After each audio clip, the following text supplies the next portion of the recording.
Welcome back to Trust Your Eyes. Round 19 was full of big winners and big losers.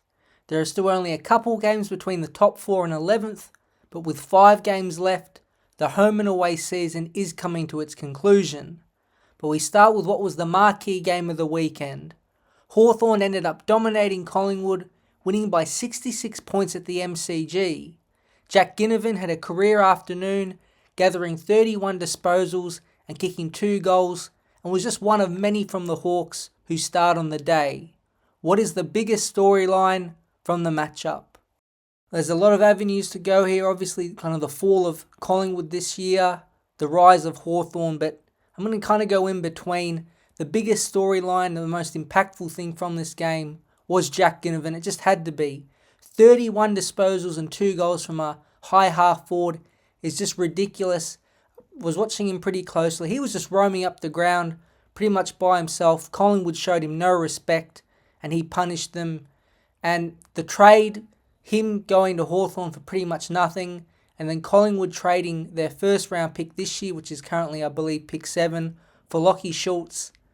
It might be early to say this, but it's looking like one of the worst trades in Collingwood's history, just from both angles. Not necessarily Lachie Schultz by himself, because I don't want to pile all that on him, but the improvement of Ginnivan, who is only 21, it's been dramatic, it's been impactful for Hawthorn. And Connor McDonald, Nick Watson, Dylan Moore, Jack Ginnivan, it's a high half forward group that is one of the best in the competition, and they're kind of the energizers of the team. And when they're up and about, Hawthorn are winning games, which we've been seeing. And just on the Hawks themselves, they're must-watch TV. They're the most exciting club to watch in the competition. I hope they make finals because I want to watch these guys in big games. Well done to them. Well done to Jack Ginnivan. And it's not looking good, that trade for Collingwood right now.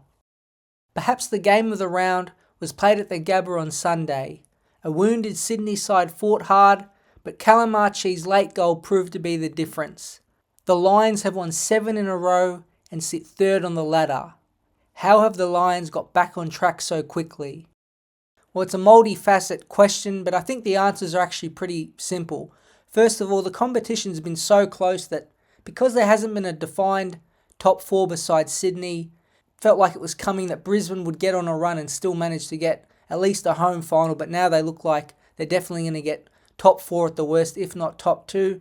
And actually on the field, their conversion is much better, which is always important to winning games. And now I think Dane Zorko's been a revelation at halfback, replacing Kadeen Coleman.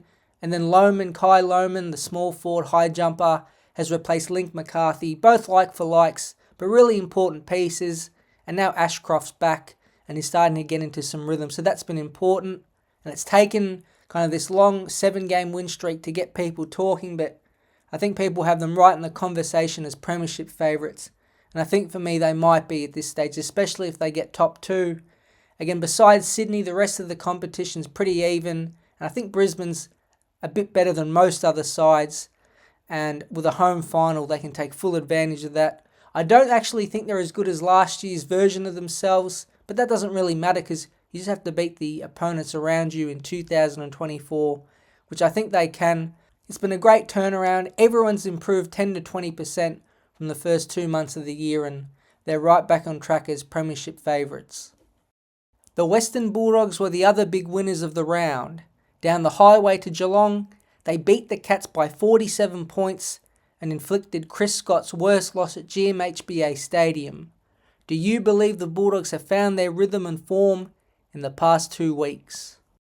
Well, because the season's so wild, it's hard to know, but I'll say to a 70% degree they have, because a few things they were having problems with, they've seemed to fix in the last 2 weeks. The midfield is humming. Ed Richards and Adam Treloar start against Geelong, but they've got a nice quartet there with Bont, Richards, Treloar and Liberatore, and Tim English has been pretty tough the last 2 weeks, which is important. And I think the forward line's another important thing. People have been saying that the Bulldogs are better with only 2 or 1 of the tools up there, and they did that against Geelong. Normally key forwards like Mackay or Kerno play 90-95% time on ground, but Darcy, Jamari Ugle-Hagan and Aaron Norton played low 70s, and I think that worked out. It gets them more rest, they have more pop and energy when they're on the field, and it separates them, and it lets a guy like Cody Waitman, who's basically a centre-half forward in a small forward's body, get to work. So I hope they continue with that, with the lower time on ground for the key forwards. Geelong had a bad night, so I think that obviously helped. But then, how could you not talk about Rory Lobb, who was one of the best players, if not the best player on the field, career high 21 touches, 14 intercept possessions, dominated Jeremy Cameron, and he looks like he could be anything for the Bulldogs. There's another great test against Sydney away, who are a bit beat up as well. If the Bulldogs win that, then there's no reason they can not only make finals, but why not make top 4? But the big loser of the round has to be Essendon. They were 3 goals up well into the last quarter, but an array of missed shots and errors saw Josh Rochelle bounce through the game winner. The Bombers are still half a game clear in 8th, but the doubters of them are making noise as the club has lost 5 of the past 7 games. Are you a doubter or believer right at this moment?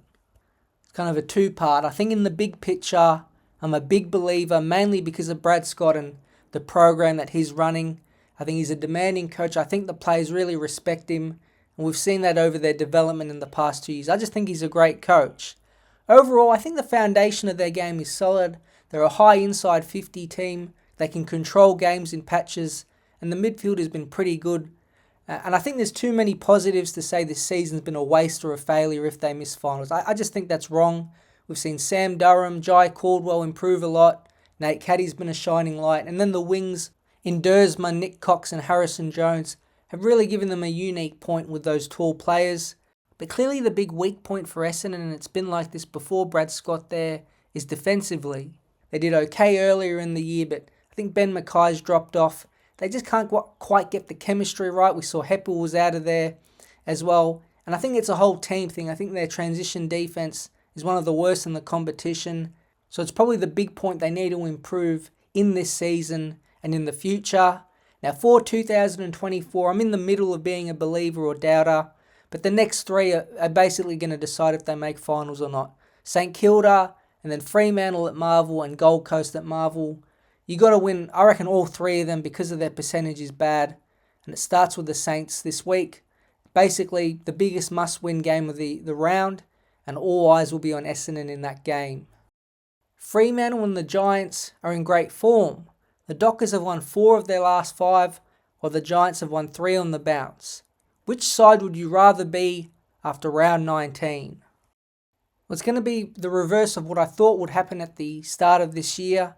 I'm going to go with Fremantle. I was hot on the Giants, and I've cooled on them, and it's been the reverse for Freo, who have really grown on me throughout the year. I think they have a better home ground advantage, and I like their midfield. We see the Giants right now are beat up with no Cornelio and Kelly, and they're no guarantee to play in the future even when they come back. They've been pretty brittle their whole career, where Freo's on-ball unit, besides Darcy, he's young, quick, strong, agile. Each of the players bring their own things. They've got Hayden Young and Andrew Brayshaw on the outside, and Caleb Sarong and Nat Fyfe in and under with those 2 big ruckmen who dominated Melbourne. It's developed into one of the most formidable midfield units in the entire competition. And I always like their defence. I love both teams' defence, especially when Sam Taylor comes back for the Giants. So they're pretty equal there. And the forward line, I think we still have to give the chocolates to the Giants. But with Josh Tracy, who no one saw coming, he is what's turned me right on to Fremantle, because they have that big key forward target, which I didn't think they'd have. And they've got pretty good smalls in Frederick. Walters played good on the weekend, although he's a veteran player. Switkowski's very good, and Jai Amos is Tracy's running partner. Gives the tick to Freo for me. I'd rather be Fremantle right now, but no doubt both sides are playing very good football when it counts the most. Carlton ended their 2-game losing streak, fending off another gallant North Melbourne performance. But did they buck some trends in their game that were hurting them, or are big issues still apparent? Well, I'll start off with the ticks, some things they did improve. I think Charlie Curnow needed that game. Thought he was the best player on the field besides Harry Sheezel for North Melbourne. He was Carlton's best. Kicked 4 goals. Really important in the third quarter to get them going in terms of momentum. And the midfield had a down 10 quarters really, and their second half was much improved. I think Walsh was a bit better. George Hewitt in there I like a lot and Patrick Cripps, he started again and was very good. They tried a few new things. Chera in defence, didn't mind it. It's a shame because he was really important to them in the midfield when they made it to a preliminary final. So I hope he gets back in the midfield because he's too important to have in defence because, again, he's got a whole bunch of class you can use forward of centre. Overall, I think the midfield defensively is still down. North Melbourne had a lot of big numbers. Cincotta didn't tag Sheasel, and it almost hurt them a lot.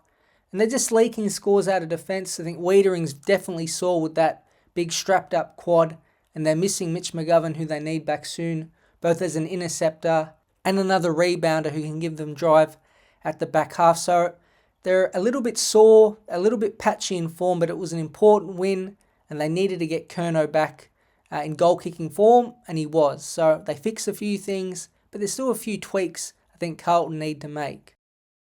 Looking forward to next week, what are the 3 must-win games for various AFL clubs?